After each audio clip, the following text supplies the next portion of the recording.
Well, we made it. We made it to the final chapter of Treasure Island, and this is called The And Last. It is chapter 34. I'm going to be hearing some of my family in the background, I believe, through this one, but hey, we made it here. We may as well carry on, right? All right, last we saw Jim on his trek with the pirates got saved from probable death at the last minute by his friends, and he and Silver ended up back at the cave with the others. And remember, that one was called The Fall of the Chieftain. And that title doesn't relate directly to all of the events in that section necessarily, but the overall idea of what happened to one of the captains, because Captain Smollett just sat there in a cave full of gold that whole time, but Captain Silver went through a great change during that time. So now he's just kind of hoping they won't let him get killed. That's where he is. Okay, so let's go ahead and get started with the reading of And Last. The next morning, we fell early to work, for the transportation of this great mass of gold near a mile by land to the beach, and thence 3 miles by boat to the Hispaniola, was a considerable task for so small a number of workmen. The 3 fellows still abroad upon the island did not greatly trouble us, and that would be the 3 pirates left over that ran off, okay? A single sentry on the shoulder of the hill was sufficient to ensure us against any sudden onslaught, and we thought, besides, they had had more than enough of fighting. Therefore, the work was pushed on briskly. Gray and Ben Gunn came and went with the boat, while the rest, during their absence, piled treasure on the beach. 2 of the bars, slung on a rope's end, made a good load for a grown man, one that he was glad to walk slowly with. For my part, as I was not much used at carrying, I was kept busy all day in the cave packing the minted money into bread bags. So there's 2 kinds of gold that's being packed and carried. Gold bars, which are very heavy, and basically that he's saying that 2 bars slung on a rope's end, so like a bar on one and a bar on the other, was plenty heavy for a man to carry, and you'd even have to move slowly if you were carrying that much. And also there's minted money. That's the money that's made into coins, and that's what Jim is doing. He's packing bags full of it. All right, so when we get down to the next one here, it was a strange collection, talking about the coins, like Billy Bones's hoard for the diversity of coinage, but so much larger and so much more varied that I think I never had more pleasure than in sorting them. English, French, Spanish, Portuguese, Georges and Louis, doubloons and double guineas, and moidores and sequins, and the pictures of all the kings of Europe for the last 100 years. Strange, oriental pieces stamped with what looked like wisps of string or bits of spider's web, round pieces and square pieces, and pieces bored through the middle as if to wear them round your neck. Nearly every variety of money in the world must, I think, have found a place in that collection. And for number, I am sure they were like the autumn leaves, so that my back ached with stooping and my fingers with sorting them out. Can you imagine a pile of gold that was like a pile of leaves? And there were so many, and they were so different. And Jim enjoyed them because it was like a trip around the world looking at coins. Day after day, this work went on. By every evening, a fortune had been stowed aboard, but there was another fortune waiting for the morrow. And all this time, we heard nothing of the 3 surviving mutineers.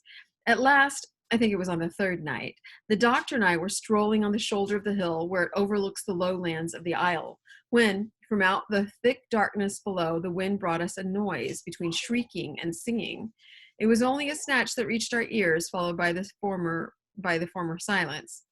Heaven forgive them, said the doctor. 'Tis the mutineers. All drunk, sir, struck in the voice of Silver from behind us. Silver, I should say, was allowed his entire liberty. He was free to do whatever. And, in spite of daily rebuffs, seemed to regard himself once more as quite a privileged and friendly dependent. Indeed, it was remarkable how well he bore these slights, and with what unwearying politeness he kept on trying to ingratiate himself with all.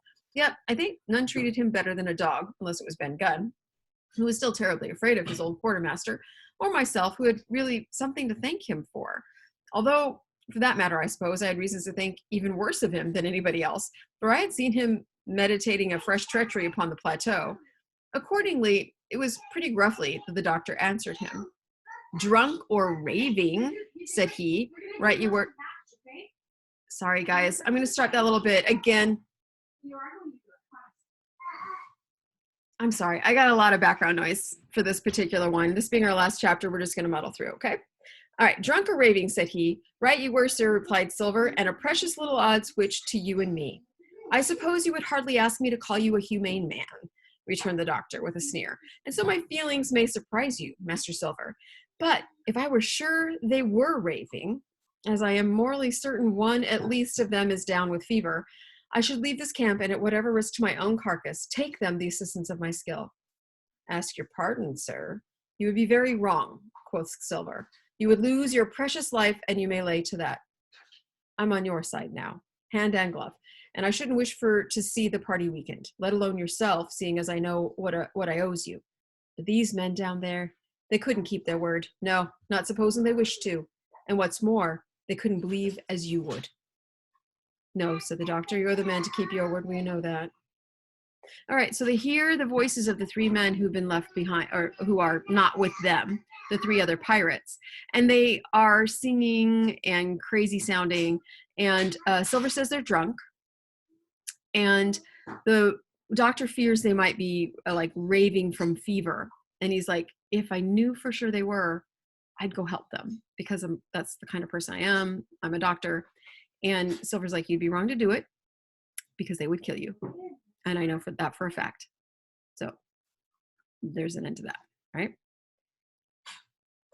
Well, that was about the last news we had of the three pirates. Only once we heard a gunshot a great way off and supposed them to be hunting.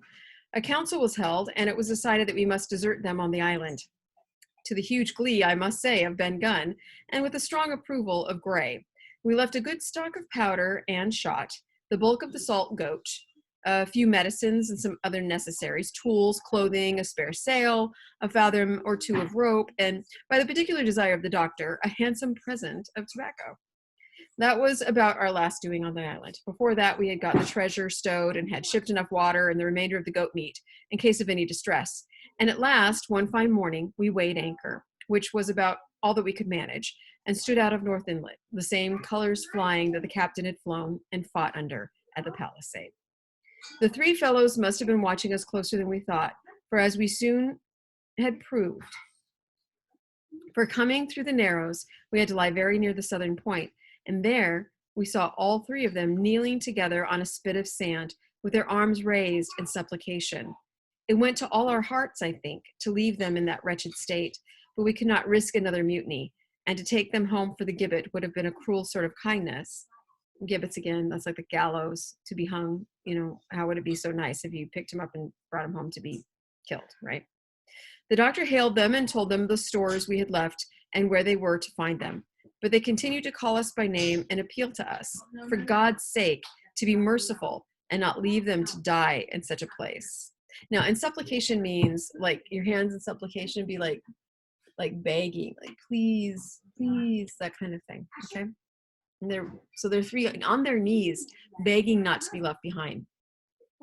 At last, seeing the ship still bore on her course and was now swiftly drawing out of earshot, one of them, I know not which it was, leapt to his feet with a hoarse cry, whipped his musket to his shoulder, and sent a shot whistling over Silver's head and through the mainsail. After that, we kept under cover of the bulwarks, and when next I looked out, they had disappeared from the spit, and the spit itself, a spit is like a piece of land jutting out, right? The spit itself had almost melted out of sight in the growing distance. That was, at least, the end of that, and before noon, to my inexpressible joy, the highest rock of Treasure Island had sunk into the blue round of sea. He doesn't see the island anymore. He's very glad for that. We were so short of men that everyone on board had to bear a hand. Only the captain, lying on a mattress in the stern, that's the back of the ship, right, and giving his orders, for though greatly recovered he was still in want of quiet, we laid her head for the nearest point in Spanish America, for we could not risk the voyage home without fresh hands. And by hands, he means people to work on the boat. And as it was, what with baffling winds and a couple of fresh gales, we were all worn out before we reached it. It was just at sundown when we cast anchor in a most beautiful landlocked gulf, and were immediately surrounded by shore boats full of Negroes and Mexican Indians, and half-bloods selling fruits and vegetables and offering to dive for bits of money. The sight of so many good-humored faces, especially the blacks, the taste of the tropical fruits, and above all the lights that began to shine in the town made of a most charming contrast to our dark and bloody sojourn on the island. And the doctor and the squire, taking me along with them, went ashore to pass the early part of the night. Here they met the captain of an English man of war, fell in talk with him, went on board his ship, and, in short, had so agreeable a time that day was breaking when we came alongside the Hispaniola. Okay, so they went to Spanish America, the Caribbean, maybe Florida, something like that, so they could stock up. And I'm going to say the Caribbean, Mexican Indians, Negroes, back in those days, African Americans would have been called a lot of different things, but Negroes was one of them. And so these are people who might have been seen in the Caribbean at that time. And they're selling fruit and vegetables. I think there's people of all races living in the Caribbean to this day. And there's tropical fruit. It's just a very contrast to the big contrast, all these friendly people selling fruits and being able to go on board another captain's ship and just having kind of a normal time was a huge contrast to what they'd been to before. And they spend most of the night. Ben Gunn was on the deck alone, and as soon as we came on board, he began with wonderful contortions to make us a confession. Silver was gone. The maroon, Ben Gunn, had connived at his escape in a shore boat some hours ago, and he now assured us he had only done so to reserve our lives, which would certainly have been forfeit if that man with the one leg had stayed aboard. But this was not all. The sea cook had not gone empty-handed. He had cut through a bulkhead unobserved and had removed one of the sacks of coin, worth perhaps 300 or 400 guineas, to help him on his further wanderings. I think we were all pleased to be so cheaply quit of him. So while they were gone, Silver escaped with the help of Ben Gunn and with a lot of gold. Not a lot compared to the whole amount of gold, but a lot of gold. So they're kind of happy to be rid of him. That's one problem they're not have to solve, is the Long John Silver part. Well, to make a long story short, we got a few hands on board, made a good cruise home, and the Hispaniola reached Bristol just as Mr. Blandley was beginning to think of fitting out her consort. 5 men only of those who had sailed returned with her. Drink and the devil had done for the rest, with a vengeance, although, to be sure, we were not quite in so bad a case as that other ship they sang about, with 1 man of her crew alive. What put to sea was 75. 5, let's count them. 5 men only of those who had sailed returned with her. You've got the captain, you've got the squire, you've got the doctor, you've got Abraham Gray, and you've got Jim Hawkins. Those are the 5 that come back on the Hispaniola. You have to add one because Ben Gunn also returns, and he didn't set out on the Hispaniola. He had been left marooned on the island before. Only 6 people from Treasure Island, 5 that had started out on the Hispaniola. All of us had an ample share of the treasure and used it wisely or foolishly according to our natures.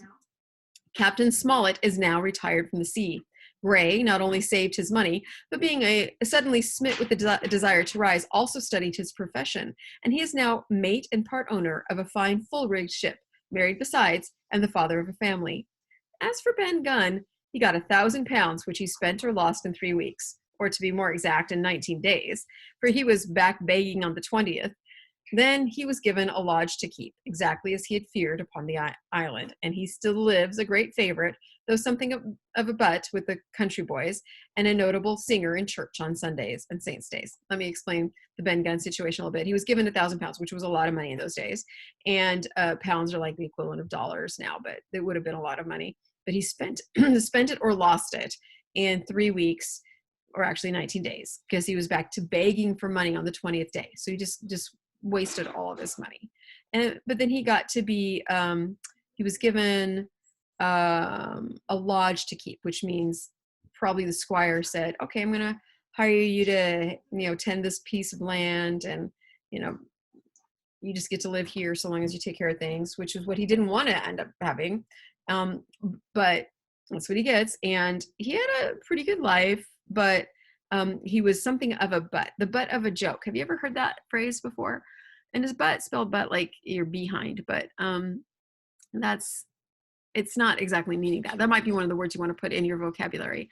But the butt of a joke is somebody who people are playing the joke on, somebody they're making fun of. So he gets made fun of by the country boys, but he does sing in church on Sunday. He's a good singer. Remember? He sang in the story too. Okay. Of Silver, we have heard no more. That formidable seafaring man with one leg has at last gone clean out of my life. But I dare say he met his old negress, that's his wife, and perhaps still lives in comfort with her and Captain Flint. It is to be hoped so, I suppose, for his chances of comfort in another world are small. So those are Jim's last words about Long John Silver. He's probably off with his wife and his parrot. Hope he's having a good life, because his afterlife isn't going to be very good, meaning Jim thinks he's evil and not going to heaven. Okay? The bar silver and the arms still lie, for all that I know, where Flint buried them, and certainly they shall lie there for me. Oxen and wain ropes would not bring me back again to that accursed island. And the worst dreams that ever I have are when I hear the surf booming out about its coasts, or start upright in bed with the sharp voice of Captain Flint, the bird, still ringing in my ears. Pieces of 8, pieces of 8. So Jim's final words are that he would never go back. He doesn't care that there's still some money left on that island, because there were the bar silver and things like that were left behind. He doesn't care. He would never, ever go back. And he still has nightmares of Treasure Island. And of course he does. It was incredibly traumatic for a young boy to go through that. He implies that he had his share of the gold. And he never tells you what he did with it, nor does he tell us what the doctor did with his. So that's left to your imagination. If you were Jim, what would you do? Do you think you'd be a sailor? Do you think you'd go back to the Admiral Benbow? What would you do with your money? Because he doesn't tell us about those secrets. All right? And that is the end of Treasure Island. One more time. Get out your paperwork. Write your summary. Draw your picture. Make sure that you've answered every piece of it. And we're going to follow up.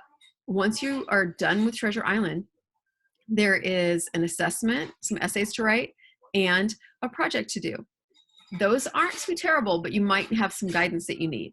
Come to one of our Zoom meetings on Tuesdays at 10:30, or contact me via email, and let's make sure that you know what you need to do.